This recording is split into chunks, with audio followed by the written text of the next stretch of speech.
The racing mind. Of the many consequences of becoming entangled with our kind, there is one which is always present. This is the racing mind. The racing mind begins in the hinterland between the seduction and the devaluation, as we start to create doubt in your mind. We create ambiguity and generate concern on your part. There are hundreds of ways of creating this uncertainty. It only increases when the devaluation proper begins. Our various manipulations are designed to not only draw fuel from you, but also to create this pervasive sensation of doubt. You find that you are always asking yourself questions. Why did he say that? What did that mean? Why has she done that? What did she do that for? Why is he being like this? Has he really said that about me to somebody else? Would he really see somebody else? Your day is made up of a succession of attempts to understand why we are saying and doing certain things. Everything becomes analysed as you desperately look for evidence to explain away the thing that you fear most, the loss of the golden period. The impact of our seduction is huge.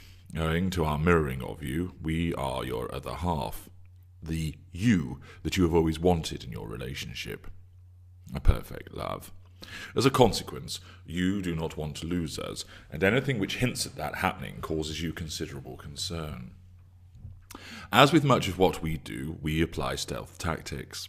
We adopt an insidious approach which utilizes the typical salami-slicing methodology so that we steadily encroach into your well-being, but we do so with such subtlety that you fail to notice it. At first, you will wonder why we arrived back an hour later than we said we would, but you rationalize it away as we mutter something about traffic. Once upon a time, we would come and see you and arrive early at the weekend. Now, we do not turn up until mid-afternoon on the appointed day. What have we been doing in that time?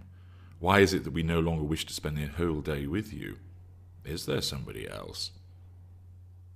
You hope that there is nothing to be concerned about, but you cannot help but be concerned as you scrutinize everything that we say and do. After a while, you begin to keep a tally of how many kisses we place after our text messages. We usually put 3, but it's now gone down to 2. What's the reason for that? Did we simply forget? Did we jab the X button but the third one did not appear? Does it mean something? You start to watch us carefully when we speak to you. Do we seem less happy now?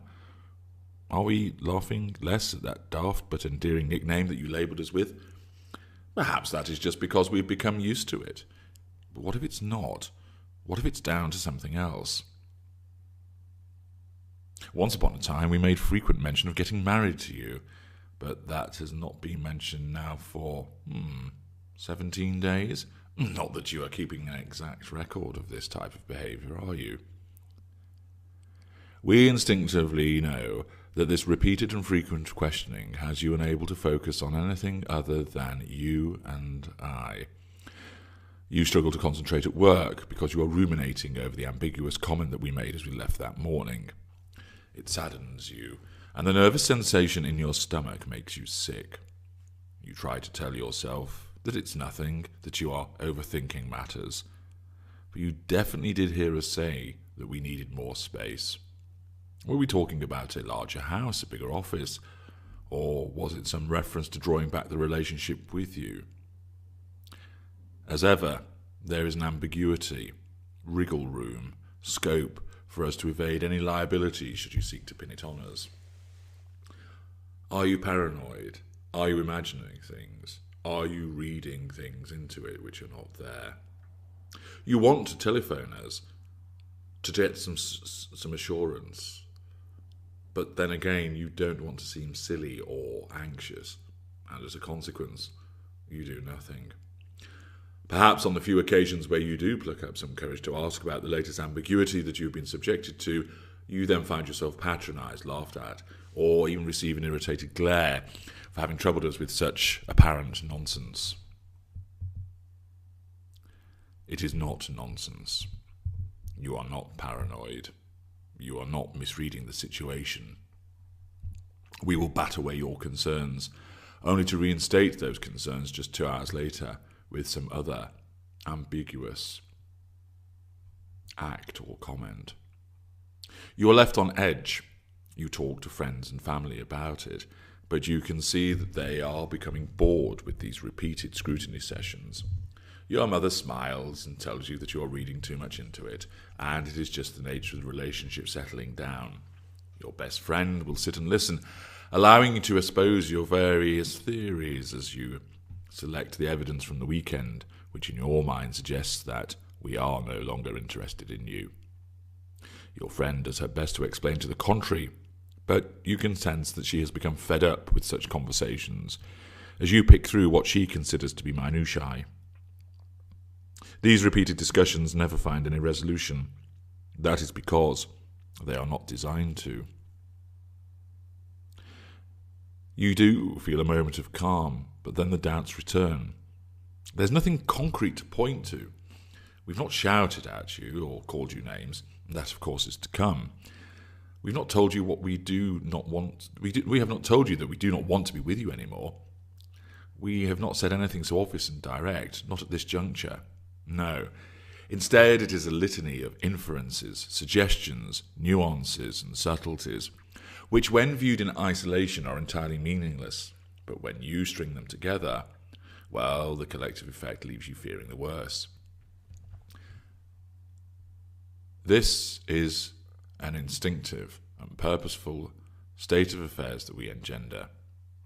Placing you on tenterhooks causes you to provide us with fuel, making you uncertain as you working harder to remain with us. Creating doubt prevents you from moving forward, seeing the clear picture, escaping us. By causing you to obsess on the details, you miss the bigger picture. Your racing mind works against you. You fail to notice that there is actual substance in what is being done. You fail to notice that what is actually being signalled to you is the devaluation proper. You fail to recognise that this is in effect the preparatory work for creating a state of uncertainty on which we will base an array of further manipulations.